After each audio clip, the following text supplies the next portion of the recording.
Sejam muito bem-vindos ao Assim Faria Miguel, meus amigos, e estimem este momento, por favor, porque provavelmente quando isto estiver no episódio 40, no episódio 30 e tal, no episódio 50 e tal, eu já não vou saber qual é que é o número do episódio. E vai ser muito provável eu dizer bem-vindos ao episódio 51, quando já estamos no episódio 52 ou no episódio 53. Isso acontece com todas as minhas rúbricas, seja podcast, seja vídeo ensaios, porque eu ponho-me a gravar e esqueço-me de antes verificar no Spotify, portanto no Spotify for Creators, qual é que é o episódio propriamente dito.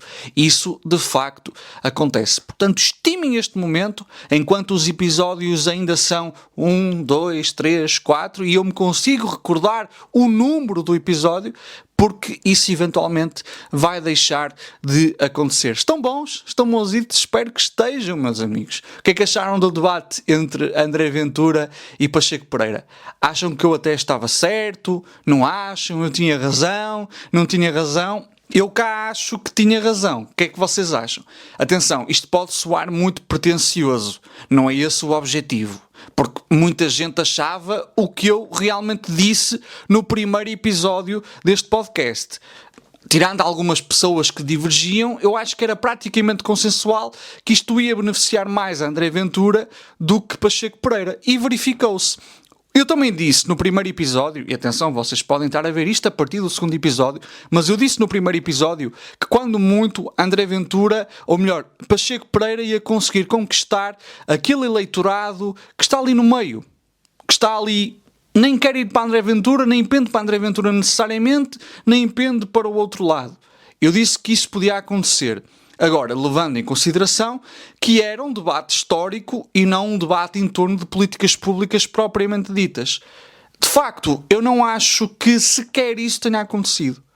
Eu acho que nem sequer para apelar às pessoas que estão ali em cima do muro este debate serviu. De um ponto de vista, obviamente, de puxar essas pessoas para o lado anti-Ventura, se assim quiserem. Eu nem gosto muito desta expressão anti-Ventura, anti-Chega, mas vamos usá-la aqui neste contexto e depois, mais tarde, não necessariamente neste episódio, eu explico porque é que eu não gosto desta expressão. Porque reparem numa coisa, grande parte dos bons argumentos de Pacheco Pereira foi esgrimida durante momentos em que André Ventura estava a interromper. E só isso já dificulta muito. Porquê? Porque se Pacheco Pereira diz uma coisa importante, enquanto André Ventura está a interromper, a ideia, a imagem, a estética que vai passar para o espectador é de que aquilo é apenas e só um argumento lateral. Pode passar essa imagem. Ou às vezes o espectador pode nem sequer compreender aquilo que foi dito. Portanto, há aqui um conjunto de questões sobre o debate. Obviamente que algumas dizem respeito à performance do Pacheco Pereira. Eu acho que foi ingênuo da parte de Pacheco Pereira achar que ia conseguir fazer um debate com base em fontes com André Ventura. Há aqui questões que dizem respeito à performance dele, obviamente. Mas também há questões que dizem respeito ao formato e à postura dos moderadores.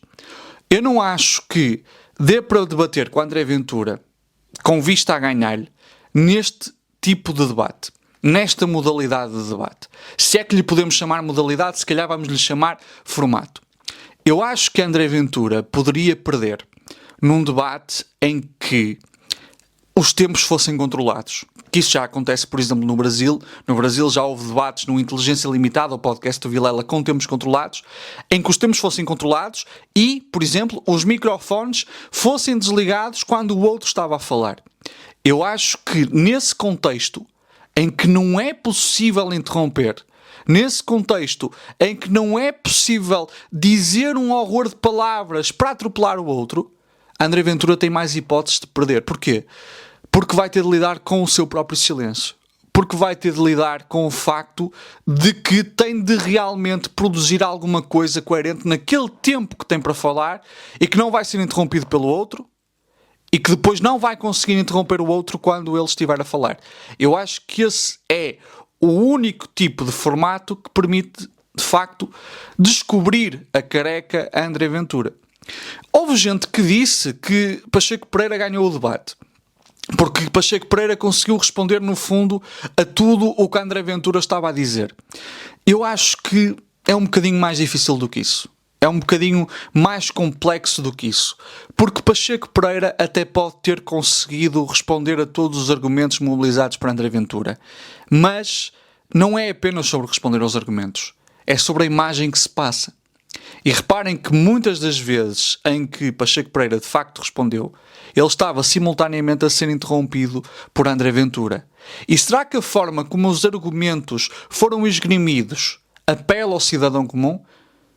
Portanto, eu acho que ganhar um debate não é apenas sobre responder a tudo. É sobre a fotografia que fica, no fundo. É sobre o corte que fica. E hoje em dia, o que é que acontece? Os debates, e no Brasil nós temos evidências disso, existem para farmar cortes. Para farmar reels de 30 segundos. Para falar, sei lá, de uma madeira de piroca e dizer, não sei o que é, uma madeira de piroca 30 segundos. Isto não foi muito bom. Agora, eu estava a tentar ter piada, não tive muita piada. Mas, por exemplo, houve um caso em que acho que é Lucas Pavanato, levou um feto para um debate sobre socialismo contra capitalismo. Levou um feto. Ele levou aquele feto, obviamente não foi um feto a sério, foi um feto de brincar, um mini bebê basicamente. Ele levou aquele feto para quê? Ele não levou aquele feto para esgrimir um grande argumento. Não, ele literalmente meteu-se a falar sobre aborto num debate entre socialismo e capitalismo. Foi um debate com o Gustavo Machado. Isso foi para quê? Isso foi para o corte. O André Ventura participa em debates, hoje em dia, também para produzir cortes. Até porque estas figuras estão articuladas com figuras que atuam lá fora. E particularmente figuras brasileiras, não é? Então ele foi para o debate para fazer cortes. Ora, o Pacheco Pereira tem um estilo de argumentação que não se coaduna com o corte. O Pacheco Pereira demora a desenvolver o seu argumento, tem princípio, meio e fim. E por muito bom que isso seja num contexto académico, por muito bom que isso seja num contexto em que se dê a oportunidade para desenvolver os argumentos, ou um debate controlado, debate competitivo, etc., isso não é necessariamente o melhor para um debate na televisão, em que muitas vezes a regra é deixa arder. Eu realmente não consigo compreender, se calhar até aconteceu, como é que Pacheco Pereira pediu um debate baseado em factos, mas depois não exigiu da moderação o controlo adequado sobre a forma como o debate era conduzido. Como é que nós vamos ter um debate baseado em factos quando há constantes interrupções? Como é que nós vamos ter um debate baseado em factos quando os tempos nem sequer são controlados adequadamente? Debates com tempo controlado depois também permitem que, por exemplo, André Ventura não se vá vitimizar no final a dizer que que Pacheco Pereira está sempre a falar e eu nunca falo. Debates com tempo controlado, com pergunta de um lado, réplica do outro, pergunta do outro lado, réplica de um. Isso depois viabiliza a que quem está a debater não tenha a capacidade, não tenha a hipótese de se vir queixar do formato. O formato desfavoreceu-me. Não, porque geralmente esse tipo de debate até é concordado. O formato é concordado, é acordado por ambas as partes que vão debater. Então, o formato tem de ser brutalmente diferente. Eu não sei se o Pacheco Pereira de facto pediu um debate nesses termos ou não pediu. Provavelmente não pediu. Não creio que o Pacheco Pereira também conheça esse tipo de debate como se faz lá fora, por exemplo, no Brasil, mas esse aspecto era muito importante. Um debate baseado em factos tem de ter um formato que viabilize debater com factos. Um debate como aquele que foi basicamente um debate eleitoral mais longo, que essa é outra. Um debate eleitoral não dura tanto tempo. Isso para mim é completamente risível. Então um debate entre o Pacheco Pereira e o André Ventura, Pacheco Pereira que não é candidato a nada, é historiador, demora cerca de quê? 1h10, e depois debates eleitorais importantíssimos vão durar quê? Nem meia hora? Não faz sentido absolutamente nenhum. Mas pronto, de qualquer dos modos, o debate tem de ser diferente, o formato tem de ser diferente. Não é apenas uma questão de ser ou não o melhor debatedor. Eu acho que é importante. acho que é importante a performance do debatedor, mas o formato importa. O formato importa mesmo muito. E acho que neste momento também não interessa a uma CNN da vida esse modelo com tempos controlados. Porquê? Porque, meus amigos, o deixar arder dá mais audiências, não é? O deixar arder dá mais audiências, acho eu. Se calhar posso estar errado. Ou pelo menos eles acham que o deixar arder dá mais audiências. Portanto, foi isto. Isto foi o debate entre Pacheco Pereira e André Ventura. Não acho que tenha corrido muito bem. E acho que a prova de que não correu assim tão bem para o Pacheco Pereira foi que no final ele já fez aquelas comparações do género que no meu tempo, quando concorri em Louros, eu tive mais votos. Percebem? Percebem? Isto é quase uma concessão a dizer, já não me consigo garantir no debate histórico, vão-me garantir no debate aqui sobre lateralidades. Isso para mim é admitir a derrota. Ou quando ele começa com aqueles apelos a pânico moral, do género, que André Ventura, com esse seu discurso violento, não é um patriota. Por amor de Deus, Pacheco. Por amor de Deus, Pacheco. A sério? A sério, meu caro? A sério que vais dizer essa merda? Isso é aquilo a que o Chega mais habituado está a responder. Isso é literalmente debater no campo deles. É nisso que eles dominam. É nesse campo que eles dominam. Este campo do pânico moral é o campo que o Chega domina. Eu não percebo como é que, em pleno 2026, o Chega já está aqui desde 2019. Há quase 7 anos. Nós ainda vamos fazer um debate com base em moralidade rasa com o Chega. Sendo que a moralidade rasa é o palco em que o Chega opera melhor. Porque foi assim que o Chega se estabeleceu como partido, não vou dizer partido dominante porque ainda não é, mas como segunda força política, caramba. É relativamente dominante no panorama político português. Como é que nós ainda estamos a debater moralidade e pânico moral? E porque André Ventura disse uma coisa que não é bonita de se dizer. E sabe o que é que o André Ventura vai dizer? Mas diga as verdades. É assim que o português pensa. Isto não percebo. Mas lá está. Quando é que isto foi feito? Isto não foi feito no início do debate. Não era essa a estratégia no início do debate. Isto foi feito no final. Quando, presumo eu, Pacheco Pereira começou a perceber que não lhe estava a correr assim tão bem, que não estourou Ventura tanto quanto deveria ter estourado.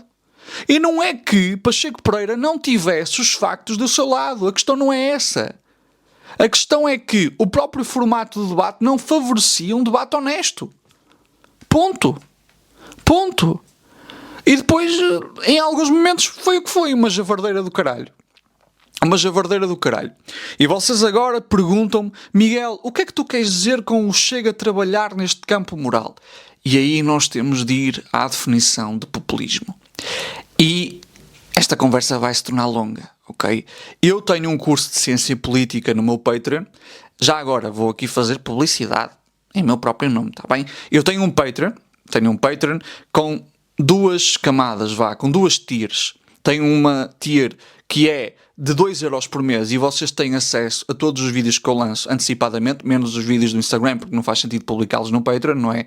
Ou seja, este podcast, por exemplo, sai primeiro no Patreon e depois é que sai no Substack e no Spotify. Eventualmente sai em outras plataformas, mas para já não me estou a focar nisso, estou só a meter no Substack para quem, por exemplo, está a fazer boicote ao Spotify. E depois tem um patamar superior, uma tier superior de 3€ por mês, que é o meu curso. Ou seja, através dessa tier vocês têm acesso ao meu curso de Ciência Política. E esse meu curso já teve alguns módulos. Eu neste momento estou a dar um módulo de liberalismo, mas já tivemos um módulo dedicado à democracia, falamos da democracia ateniense, da democracia liberal. Temos um módulo também dedicado à ideologia, a compreender o conceito de ideologia, um módulo dedicado ao populismo, e portanto, se vocês querem aprender de forma mais aprofundada sobre o populismo, não vai ser neste podcast, mas vai ser no meu curso. E agora estamos num módulo de liberalismo, ok? Portanto, eu tenho esse curso, se vocês realmente quiserem aprofundar as questões que eu vou falando aqui, tenho um curso dedicado. Eu acho que para populismo tenho o quê? 4 ou 5 aulas, porque populismo é a minha área de investigação. E lá eu falo de uma coisa que para mim é mesmo muito importante, que é a ideia de conceitos essencialmente contestados. Foi assim basicamente que eu inaugurei o meu curso e foi assim que eu inaugurei basicamente todas as aulas iniciantes de cada módulo. O que é que são conceitos essencialmente contestados? Na sociedade aristotélica, ou nas conferências da sociedade aristotélica, existe um senhor chamado Walter Bryce Gelley, que em 1955 vai falar de conceitos essencialmente contestados. O que é que ele vai dizer? Ele vai dizer que na produção científica nós lidamos com conceitos que essencialmente são contestados, que essencialmente não reúnem consenso sobre o seu significado. Obviamente, há conceitos que são mais contestados do que outros. Então, populismo, por exemplo, é um conceito extremamente contestado. Existem várias definições de populismo, mas nós podemos falar de outro conceito que também é essencialmente contestado e que nem se fala tanto como o populismo da sua contestação. Fascismo. Fascismo também é um conceito essencialmente contestado. É um conceito sobre o qual recai muita, mas muita discussão. É um conceito que é objeto de muita discussão. E isto é interessante porquê? Porque muitas vezes, e isto é particularmente verdade nas ciências sociais, alguém, por exemplo, do Chega, vos vem dizer assim: define lá então o que é fascismo. E as coisas não são assim tão simples. Ora, existem algumas características do fascismo que são transversais a todos os autores, e todos os autores vão concordar que, por exemplo, o fascismo é ultranacionalista.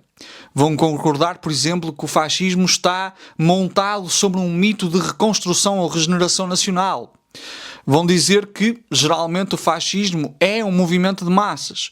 Vão dizer que o fascismo tem um culto à violência até para a própria regeneração nacional. Vão concordar. Mas depois, os elementos aos quais vão dar mais ênfase, e mesmo a definição propriamente dita, vão variar. Por exemplo, se nós falarmos da definição de Roger Griffin, ele vai dizer que o fascismo é essencialmente uma forma de ultranacionalismo fundada aqui num mito palingenético. O que é um mito palingenético? É um mito de regeneração nacional, um mito de reconstrução nacional. O que é isto? É a ideia de que a nação é decadente e precisa de se reconstruir. Então, para tal, tem de haver uma espécie de revolução. Uma revolução nacional que restaure a sociedade, que restaure a nação à sua glória. Portanto, o Roger Griffin entende que central para o conceito, para a definição de fascismo, está o mito da regeneração nacional. Mas outros autores não entendem que o mito de regeneração nacional seja central. Vou-vos dar um exemplo. O Frederico Finkelstein já não considera que a definição de Roger Griffin seja já melhor. Ele vai dizer que definições de uma frase ou duas frases não são muito boas para entender fenómenos complexos como o fascismo. Onde é que ele fala disto? Ele fala disto no livro chamado Do Populismo ao Fascismo na História. Ele também vai contestar a definição de populismo num senhor chamado Casimir. O senhor chamado Casimir vai dizer que o populismo é essencialmente uma ideologia. Ora, o populismo é essencialmente, enquanto conceito, contestado. Há muitas definições e foram surgindo definições ao longo da história. Ao longo da história das ciências sociais e do estudo do populismo foram surgindo várias definições. Então, por exemplo, quando se estava no século XX a estudar particularmente regimes como o de Perón, Getúlio Vargas, Lázaro Cárdenas, dizia-se que o populismo era uma forma de mobilização baseada num líder carismático que empreendia políticas de industrialização e substituição de importações. Portanto, o populismo era um fenómeno muito localizado no tempo. Era uma forma específica de mobilização baseada num líder carismático e era não só localizado no tempo, mas era também localizado no espaço. Ou seja, era muito focado na América Latina, nos regimes que se foram desenvolvendo na América Latina. Autores como, por exemplo, Torquato Di Tella vão dizer que o populismo era como que uma alternativa à social-democracia que se desenvolveu na Europa. Ao passo que a social-democracia se desenvolve na Europa, o que nós vamos ter a desenvolver-se em alguns lugares da América Latina é o populismo enquanto regime fundado na mobilização em torno do líder carismático, que vai empreender aqui um projeto de industrialização que visa o quê? Visa reduzir a dependência do país de importações, aumentando, obviamente, a sua capacidade e complexidade produtiva. Nós, basicamente, chamamos estes regimes os regimes nacional-desenvolvimentistas, o de Perón, o de Getúlio Vargas, o de Lázaro Cárdenas, e outros exemplos vão aparecer. Perón, portanto, na Argentina, Getúlio Vargas no Brasil e Lázaro Cárdenas no México. Só que depois vão surgir outras definições. Vai surgir, por exemplo, a definição económica de Dornbusch e Edwards. O que é que eles vão dizer? Eles vão dizer que o populismo é uma forma de política pública, é uma forma de atuar perante as políticas públicas que basicamente estabelece programas que querem apelar ao povo, mas são fiscalmente irresponsáveis.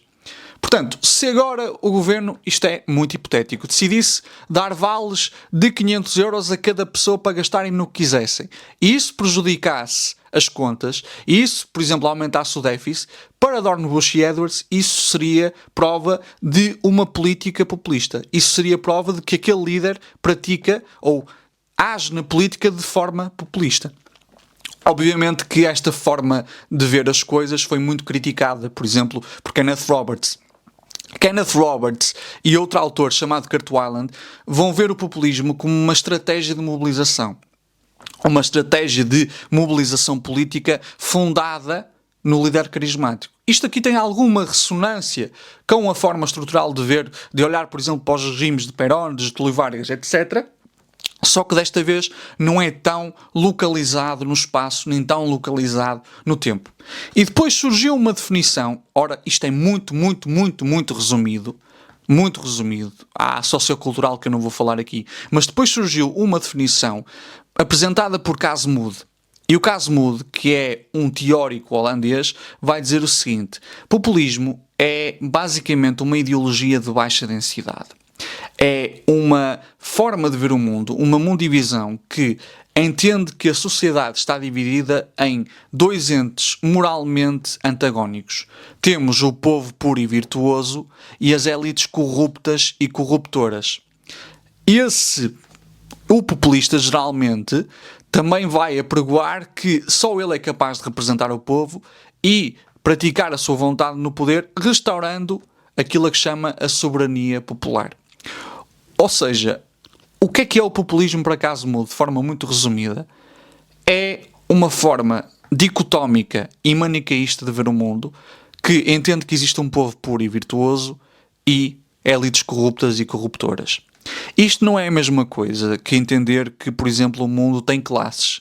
Isto não é a mesma coisa que apregoar a luta de classes. É bastante diferente. Porquê? Porque a luta de classes é uma divisão fundada na divisão do trabalho. É uma divisão fundada em questões económicas, em questões estruturais. Ou seja, o capitalista é aquele que detém os meios de produção. O trabalhador é aquele que, não tendo meios de produção, só tem a sua força de trabalho para vender. Isso não significa que o trabalhador não possa ser mau e que o capitalista não possa ser bom. Nós vemos, por exemplo, o caso do Friedrich Engels, que era amigo e produtor ou coprodutor da teoria junto com Marx. O populismo, em contrapartida, lê sempre o mundo como resultado de uma divisão moral. Ou seja, existe um povo puro e virtuoso, um povo que é fonte de toda a virtude, e existe elites corruptas e corruptoras, sempre corruptas e corruptoras, independentemente de terem praticado corrupção ou não. Ou seja, o povo que o populista diz representar nunca é a totalidade da população, e as élites geralmente são identificadas com a classe política, às vezes com, por exemplo, isto já acontece cada vez mais porque o antissemitismo está a crescer, fala-se de élites judaicas e assim, muito cuidado com este tipo de discurso, isto tem-se popularizado. E o que de facto acontece é que toda a leitura que o populista faz do mundo é uma leitura moral. Por exemplo, quando o André Ventura fala do povo, muitas vezes o que acontece é que ele fala dos portugueses de bem. Ele fala não apenas de portugueses, mas de portugueses de bem. Pessoas que essencialmente são boas. pessoas das quais surge ou emerge toda a virtude. O que significa que a população que ele quer representar não é toda a população. Porque ele não diz portugueses, ele diz portugueses de bem. Portanto, pessoas que vivem de acordo com um estilo específico que ele acha o melhor para se levar a vida em Portugal. E nós vemos que, de facto, do povo de André Ventura não fazem parte, por exemplo, ciganos, não fazem parte imigrantes, não fazem parte, essencialmente, pessoas LGBT, não fazem parte pessoas de esquerda, etc, etc, etc. Então, esta leitura moral do mundo, esta leitura em que realmente existe um bem e um mal, esta leitura maniqueísta, é o campo em que André Ventura está habituado a operar. Obviamente que nós, se vamos disputar as coisas num campo moral com André Ventura, já estamos a preparar-nos para perder. Porque trabalhar com moralidade é o que ele faz melhor. É o que ele sabe fazer. É o que realmente criou base social para o Chega. Porquê? Porque a leitura do Chega é essencialmente moralística. E vocês veem que os populistas apoiam-se muito nesta retórica de pânico moral. Por exemplo, o Bolsonaro, quando estava nas eleições, não é? Quando estava em processo de se eleger, falava muito daquele mito da esquerda querer a mamadeira de piroca e o kit gay e não sei o quê. O que era a mamadeira de piroca? Basicamente, era uma teoria da conspiração sobre ser distribuído nas escolas um biberão para cada aluno com o formato de um pénis, com o formato fálico.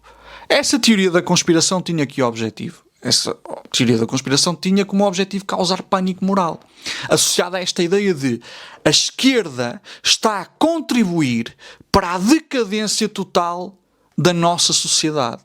A esquerda está a contribuir para acabar completamente com os valores que nos tornam aquilo que nós somos. O Chega também faz coisas semelhantes. Quando, por exemplo, foi a questão das casas de banho sem género, etc, etc. O Chega apela também para o pânico moral. O Chega fala de conceitos abstratos como o marxismo cultural, mesmo que eles não consigam dizer o que é o marxismo cultural. Marxismo cultural esse, que é uma teoria da conspiração que dialoga com uma teoria da conspiração nazi, que é a teoria do bolchevismo cultural, que, lá está, e este ponto é muito importante, que para Hitler o bolchevismo cultural era uma conspiração judaica, era uma forma de os judeus perverterem a sociedade, era uma forma dos judeus realmente conseguirem poluir a sociedade, que dos judeus conseguirem de facto, através de arte, através de, por exemplo, jornais, contribuir para a decadência da nação. Esse é um ponto muito importante. O marxismo cultural que se fala hoje, que se menciona hoje, dialoga diretamente com a teoria do bolchevismo cultural. E é, na sua base, uma teoria antissemita. Obviamente que se foi desenvolvendo no tempo, e hoje quem veicula esta ideia do marxismo cultural não pensa, se calhar, na sua origem antissemita. Temos de, obviamente, ser justo. Mas a sua base é uma base antissemita. Dito isto, o que é que eu quero dizer? O que eu quero dizer é que o Chega trabalha neste campo moral. O Chega está sempre a trabalhar neste campo do pânico moral. E muitas vezes trabalha neste campo do pânico moral para ocultar coisas que o próprio Chega faz e são profundamente antipopulares. Vejam bem a diferença de discurso de André Ventura antes e depois da greve geral que houve. André Ventura estava basicamente a favor do pacote laboral e chegou mesmo a dizer que com meia dúzia de mudanças aqui e acolá, nada de mais, iria viabilizar o pacote laboral. Depois da greve geral, quando percebeu que muita gente estava a aderir, o que é que André Ventura disse? Bom, André Ventura disse que o pacote laboral era uma coisa desumana, qualquer coisa nestes termos. E durante os tempos em que se estava a preparar a greve geral, o que é que André Ventura fez? Arranjou meia dúzia de coisas para provocar pânico moral, como sempre faz, já não me lembro qual é que foi. Como eu disse no episódio passado, a pior ou melhor coisa que André Ventura pode fazer é sempre a próxima. O que é que Pacheco Pereira faz no final do debate? Começa a tentar debater em termos morais com alguém como André Ventura. Muito má ideia. Mesmo muito má ideia.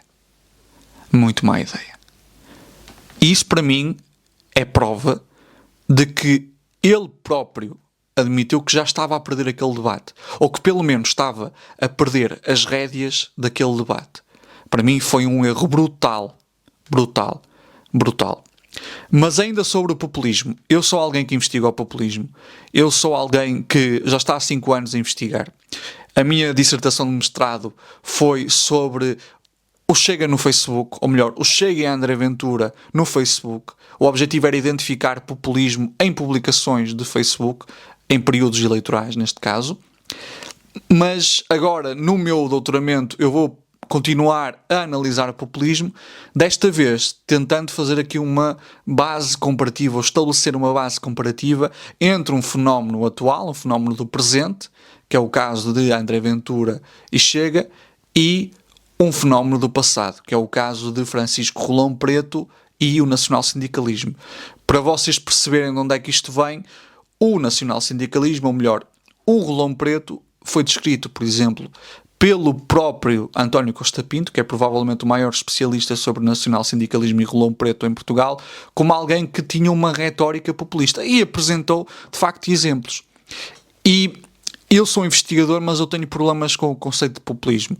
O conceito que eu utilizo é mais próximo do conceito de Casemiro, ou seja, do conceito de o populismo ser uma ideologia. Embora eu não considere que o populismo é uma ideologia, isso depois vai entrar aqui em questões como o facto do populismo de facto não ser suficientemente complexo para ser uma ideologia. Esse vai ser o argumento que o Michael Friedan vai utilizar. Nem chega a ser uma ideologia com pouca sofisticação, uma ideologia de baixa densidade. Para Michael Friedan, quando muito, é quase como uma ideologia sombra. Então eu digo que o populismo essencialmente é um conjunto de ideias sobre as elites e o povo. Mas eu tenho problemas com o conceito de populismo. Porquê? Porque atualmente populismo tem sido utilizado enquanto conceito, enquanto termo, para absolver políticos e programas partidários e partidos políticos de uma responsabilidade para com a história. Basicamente, populismo muitas vezes utiliza-se para dizer ele é só populista. Atenção, que ele não é fascista.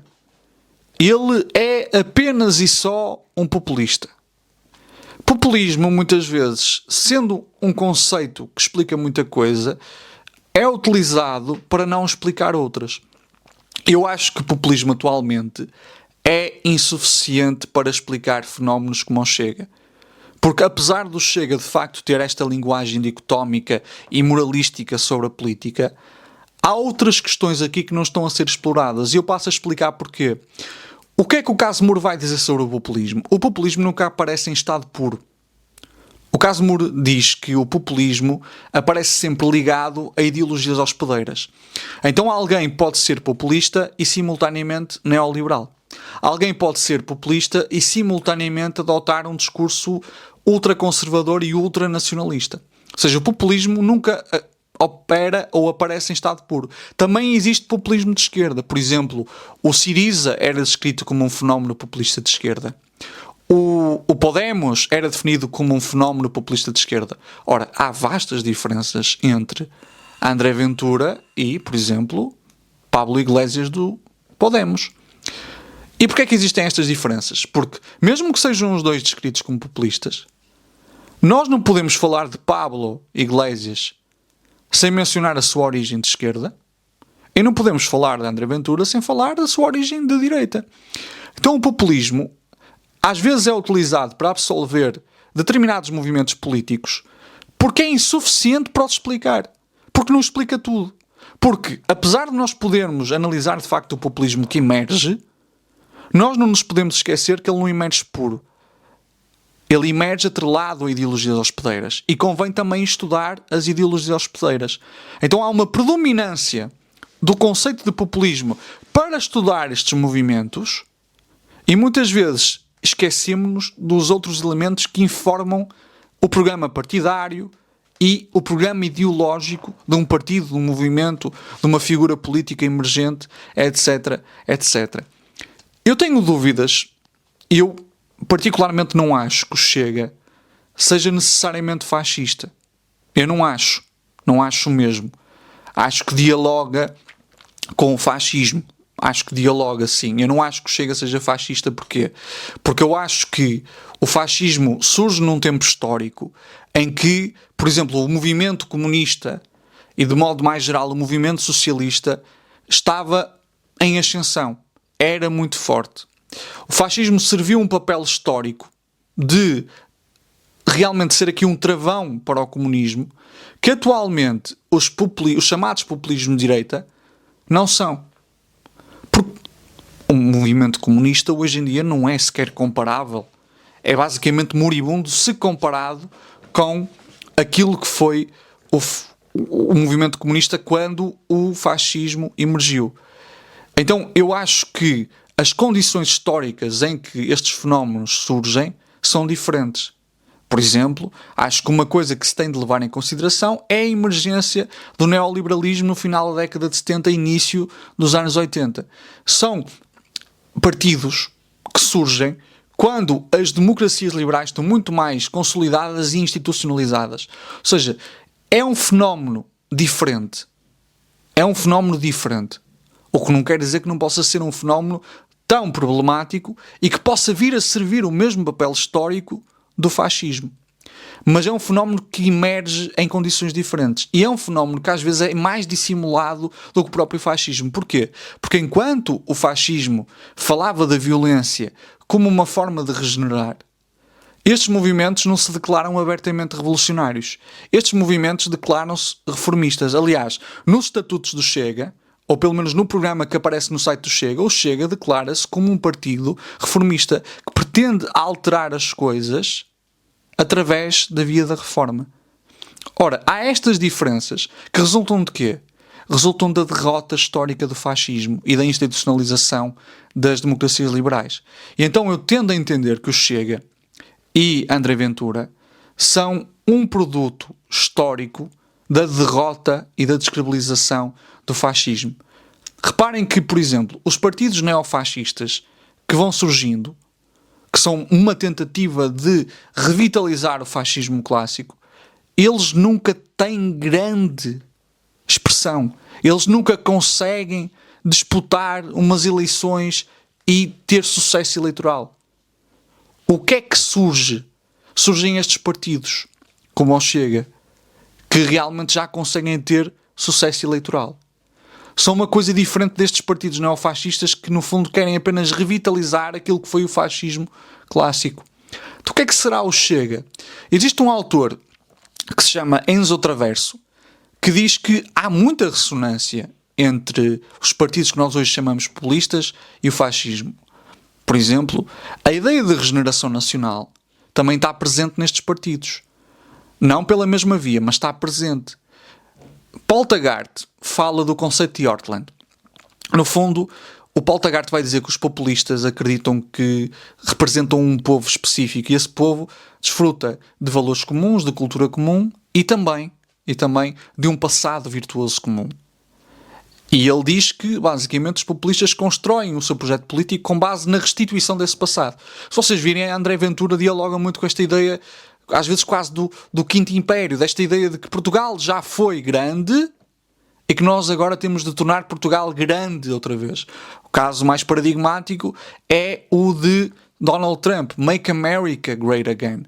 Ora, isto dialoga com a ideia de regeneração nacional do fascismo. O Enzo Traverso, reconhecendo que de facto existem similaridades, e elas existem, vai dizer que estes fenómenos são diferentes porque, resultando da derrota histórica do fascismo, operam num registro de pós-fascismo.